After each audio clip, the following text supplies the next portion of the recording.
그리고 이때 만일 전세 가격이 다시 폭등하면 예. 또 집값도 불안해질 수 있다. 그렇겠죠. 그래서 아마 윤 당선인의 첫 번째 과제가 예. 아마 7, 8월에 전세 시장, 그는 원희룡 장관 후보자. 후보자가 예.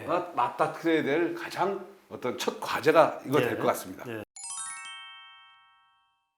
예, 지금 윤석열 대통령 당선인이 공약으로 밝힌 것들 중에 하나가 소위 얘기하는 임대차 3법. 그렇죠. 예. 이 부분에 대해서 이제 좀 어떻게든지 간에 뭐 축소 완화 뭐 등등 이제 뭔가를 좀 한번 좀 바꿔보겠다 이런 생각을 하고 계신데 이게 이제 이렇게 된 배경이 결국은 이제 2년 전에 이제 이게 시행이 되면서 이게 올해 이제 7월 말로 임대차 그 3법 그러니까 첫 번째 그 주택 그 임대차 뭐 갱신 예. 2년 갱신 기간이 도래를 하면서 지금 시장 안팎에서는 조금 야 이거 전세값 이거 올해 위험한 거 아니야? 뭐 이런 얘기가 좀 많이 나옵니다. 예, 그렇죠. 예.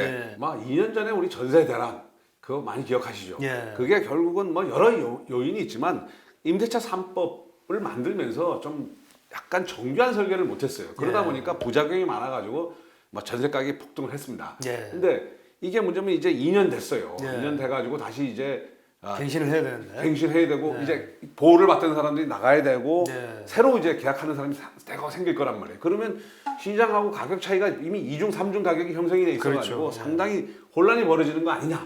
그리고 이때 만일 전세 가격이 다시 폭등하면 예. 또 집값도 불안해질 수 있다. 그렇겠죠. 그래서 아마 윤 당선인의 첫 번째 과제가 예.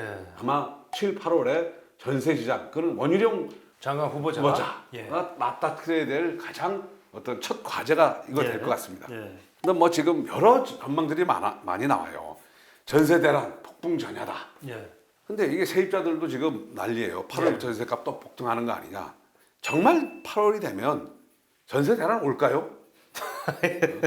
근데 지금 왜 전세 대란 소리 나오느냐 하면 서울의 입주 물량이 예. 작년보다 한 30%, 어떤 통계에 따라 다르지만 30%에서 한 50% 입주 물량이 줄어요. 예.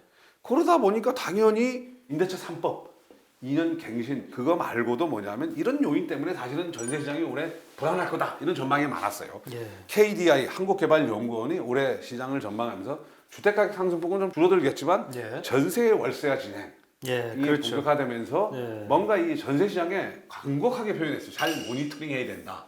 그러면 정책을 잘 세워야 된다. 뭐 이런 얘기인 것 같아요. 그러면서 이 윤석열 원희룡 이 주택 정책의 시금석 예. 8월 전세 대란 안 발생했으면 정말 좋겠어요. 이거는 그렇죠. 뭐 누구나 바라는 건데. 바라는 바죠. 예. 임대차 3법이나 전월세 상한제, 예. 계약갱신 청구권. 그렇죠. 뭐 전월세 신고제. 신고제인데 예. 결국 제일 중요한 게 계약갱신 청구권하고 상한제 5%인데 네. 지금 이제 2년 갱신권을 청구했던 분들이 이제 집을 나가야 돼요. 예. 근데 지금 보면 우리가 왜 지금 그렇게 주목하느냐면 전월세 매물 물량을 보세요. 이게 예. 당시에 7월 전후로 해가지고 예. 임대차 3법 영향 때문에 전월세 매물이 확 줄어버렸어요. 그러면서 절벽처럼 그냥 확 줄어버렸죠. 줄어버렸네요. 예. 그러면서 사실은 시장에 혼선이 벌어진 거 아닙니까? 네. 그러니까 전월세 3법이라는 게 임대차 3법이라는 걸 사실은 좀 시장에 여유가 있을 때 했어야 되는데 예. 너무 좀 성급하게 성급하게 무리하게. 예. 정책을 실현해 버렸어요. 예. 그래서 그때 전월세 3법 도입한 다음에 문정부대로 전세값 40% 급등. 근데 지금 민주당에서는 임대차 3법 축소 폐지나 축소에 반대를 하고 있어요. 예. 어쨌든 이걸로 혜택을 받는 사람들도 있다. 그 다음에 지금 정부도 이걸 폐지했을 때 그러면 부작용 없이 폐지할 수 있느냐? 또 그것도 사실은 참 걱정입니다. 걱정이에요. 예, 그러니까 알 수가 없어요. 알 수가 예. 없으니까 국민을 대상으로 실험할 수도 없는 거 아니에요. 예. 이 보면 그때 이게 7월 달이에요. 예. 그때부터 미친 듯이 폭등해서 아, 진짜 숫자가 네. 어마어마한 아파트 거예요. 작년에 12%, 네. 그 전에 0%인데 네. 쭉 와서 어쨌든 작년에도 11%. 이거 엄청난 폭등이에요, 사실은. 2020년 7월 하고 비교를 해보면 예. 지역에 따라 다르지만 뭐 서울에서도 뭐 40%, 예. 그다음에 경기도에서 50% 예. 이렇게 오른 데도 많아요. 네. 그러니까 엄청난 폭등이었어요. 그러면 그 당시에 이제 재계약하시는 분들 입장에서는 그러면 한 3, 40%더 돈을 내고 계약을 해야 어떻게 되는 거예요. 올려줄까요? 그러면서 예. 시장에서 어떤 일이 벌어질지 상상이 잘 안 가는 거예요. 네. 평균 전세금 오른 걸 보시면 막 이게 굉장히 부담스러운 가격이 올랐어요. 그러면서 또 하나가 뭐냐면 그 사이에 월세화의 현상이 본격적으로 진행됐어요. 그렇죠. 그게 서울 아파트 월세 거래 비중이 뭐 28.6%에서 2018년 작년에 37.6% 10% 네. 이상 올라버렸어요. 이거에 대해서 여러 가지가 있지만 저금리 현상과 그다음에 임대차 3법, 그다음에 보유세 부담을 네. 늘리니까 월세로 전가했다. 이런 분석들이 나오고 있습니다.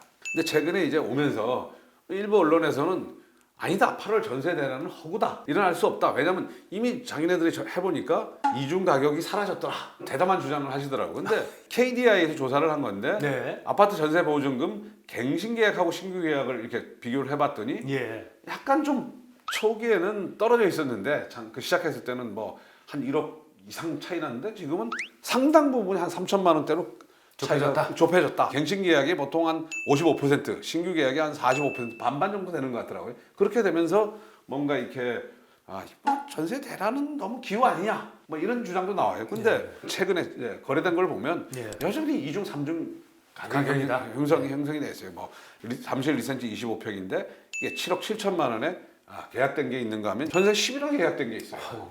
그러면 차이가 거의 뭐 한 3억 이상 차이 나죠. 그다음에 마포 레미안 푸르지오도 뭐 9억 5천에 거래된 게 있는가 하면은 7억에 거래된 게 있어요. 이것도 한 뭐 2억 이상 차이 나죠. 그러니까 이게 과거 2년 전하고 비교를 하면 훨씬 더 가격 차이가 크겠죠. 그렇죠. 그다음에 다산 신도시도 보면 대표적인 거예요. 이때 1억 8천에 계약되는 게 있는가 하면 5억에 계약된 게 있어요. 2배가 넘는 거예요. 그다음에 일산 25평도 보면 3억 정도에 거래된 게 있냐면 지금 4억 3천. 근데 어쨌든 지금 와서 그래도 3월 달까지 나온 통계에서 좀 다행이었던 게 뭐냐면 서울의 아파트 전세 변동률이 마이너스였어요. 이게 뭐냐면 33개월 만에 마이너스로 돌아선 거예요. 요 통계만 보면 앞으로 전세 시장이 좀 안정되는 거 아니냐. 전세 대란이 없다는 쪽에 무게가 실린 통계였어요. 근데 문제는 뭐냐면 대선 전하고 후가 좀 달랐어요. 대선 전만 하더라도 급전세도 안 나온다 이러다가 대선 후에 한 달 동안 아실에서 조사를 해보니까 전월세 8,600억 살았다. 급속히 줄어들고 있어요. 전월세 물량이. 그래서 다시 이제 전세 대란론이 다시 나오는 거예요. 여기에 대해서는 또 여러 분석이 있지만 뭐냐면 동아일보에서 나온 분석은 이게 뭐냐면 전세자금 대출을 작년에 막았잖아요. 그렇죠. 그러니까 어떻게 되면 우리 전세 시장이라는 게 자기가 돈이 없으면 어떻게 전세금을 올려줄 방법이 없어요. 그러면 더 싼 데를 찾아가는 수밖에 없는데 그게 또 서민들한테 너무 가혹하다고 그러면서 뭐 대통령 당선인 또 공약도 있고 해서 시중은행이 전세자금 대출을 또 뭐 재개한 측면도 있어요. 작년에 이제 소진돼서 그런 거고. 그렇죠. 그러면서 약간 전세 가격이 다시 뛰는 거 아니냐, 뭐 이런 우려도 나옵니다. 한미 기준 이제 금리 인상 파고 시작됐잖아요. 그러니까 2020년에 전세 대란인 걸 다시 한번 분석을 해보면 임대차 3법이 굉장히 큰 요인이 있었지만 당시 저금리, 그다음에 적은 공급. 근데 적어도 이제 우리 지금 와서 보면 저금리는 일단 방향을 틀었고, 그다음에 임대차 3법도 부작용이 있지만 어쨌든 시장에서 일정 정도 적응을 했지 않습니까? 그래서 어쨌든 전세 대란까지 가지 않겠다라는 논거가 이런 논거예요. 그다음에 KB 전세 수급 지수를 보면 이게 이쪽에 제일 한 200까지 갔던 수급 지수가 많은 100 이상 되면 이제 수요가 많은 거예요. 그런데 지금은 보면 어쨌든 한 150 이하로 떨어졌어요. 그러면 이게 갑자기 2020년 7월처럼 떨어지던 게 갑자기 V자로 반등하기 어려운 거 아니냐. 그다음에 전세 수급 동향을 보면 지금 한 136 뭐 이렇게 나와요. 근데 당시에 얼마까지 가냐? 180까지 갔어요. 180. 그러면 지금 어쨌든 130, 120 이 정도 떨어져 있으면 이게 아까 말씀드렸지만 다시 V자 반등해서 180까지 올라가지 않을 것이다. 그게 그런 측면에서 어떻게 보면 전세 어떤 그 대란까지는 안 가겠다는 주장들의 근거예요. 그다음에 부동산 가격 전망 지수도 보면 지금 100 이하예요. 그러니까 100을 중립적으로 보면 많이 떨어져 있어요. 지금. 그다음에 서울도 그렇고, 그러니까 뭐 약간 그럼 이게 갑자기 시장이라는 게 어느 순간에 180도 돌아서 뜀박질하지는 않을 거다. 근데 더 중요한 게 뭐냐면 정책 변수. 우리가 임대차 3법 폐지. 이거가 사실은 좀 시장이 안정됐으면 모르겠지만 이거를 지금 만들 때 이런 부작용이 있었는데 폐지했을 때 어떤 부작용이 있을지 일부에서는 폐지하면 전세 시장이 더 안정될 거다라고 주장하시는 분들도 있고, 아니다 무슨 소리냐. 그러니까 이게 참 어려운 문제인 것 같아요. 이 부분에 대해서 어쨌든 이 정책이 잘 설계돼야 될 것 같아요. 그러니까 어쨌든 지금은 제일 중요한 게 원희룡 윤석열 당선인이 됐을 때 이게 전세 대란 이거는 막아야 돼요. 그러니까 총력전을 펴가지고 어쨌든 이거를 아마 전세 시장을 안정시키면 그 다음부터는 좀 주택 정책이 굉장히 편할 것 같아요. 그래서 막 인수위에서 지금 나오는 얘기가 3법을 폐지하는 것보다는 이 임대를 좀 저렴하게 주는 사람 집주인들한테 인센티브를 좀 더 주는 방향의 그런 정책들이 좀 이제 논의가 되는 것 같아요. 그렇게 되면 전세 시장에 어떤 안정에 큰 기여를 하겠죠. 그러니까 이런 게 어떻게 보면 미세 조정 내지는 이게 어떤 정책적 어떤 적합성 그런 걸 보여주는 거 아닌가 합니다.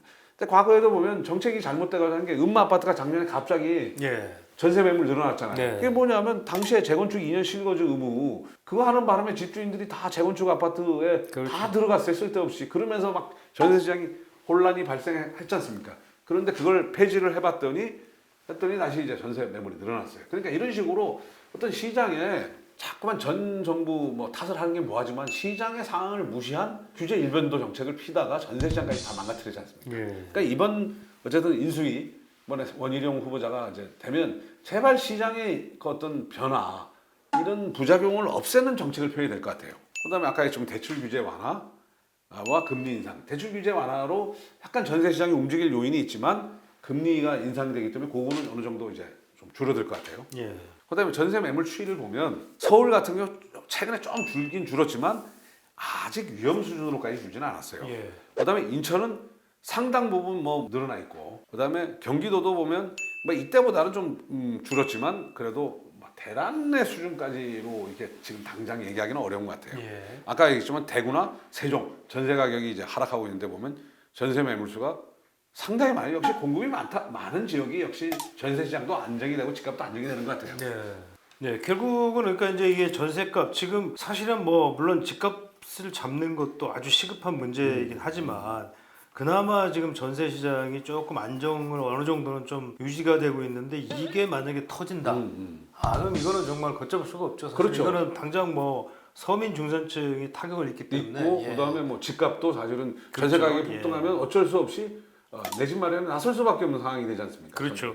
더군다나 이게 아까 말씀하셨지만 이제 주로 이제 7, 8월 새 정부 출범 초기인데 출범 초기부터 이제 만약에 이런 일이 벌어진다, 이러면 상당히 좀 어려워지죠. 예. 정책에 대한 신뢰성 자체가 확 떨어져 버리죠. 그러니까 사실은 인수위에서 여러 안들이 나왔지 않습니까? 근데 인수위는 좀 더 연구를 해가지고 어떤 새 정부가 출범돼서 바로바로 정책을 하는 것보다는 예. 좀 한두 달 좀 숙성을 해가지고 시장의 흐름과 이런 걸 맞춰가지고 정책을 좀 뭔가 이렇게 공급 확대 정책 혹은 전세 매물을 획기적으로 어떤 늘릴 수 있는 정책 그거는 인센티브를 주든 뭐 그렇게 해서 그런 정책들이 하는 걸 뒷받침해서 내놔야 되는데 그거 없이 그냥 임대차 3법 폐지하겠다. 예.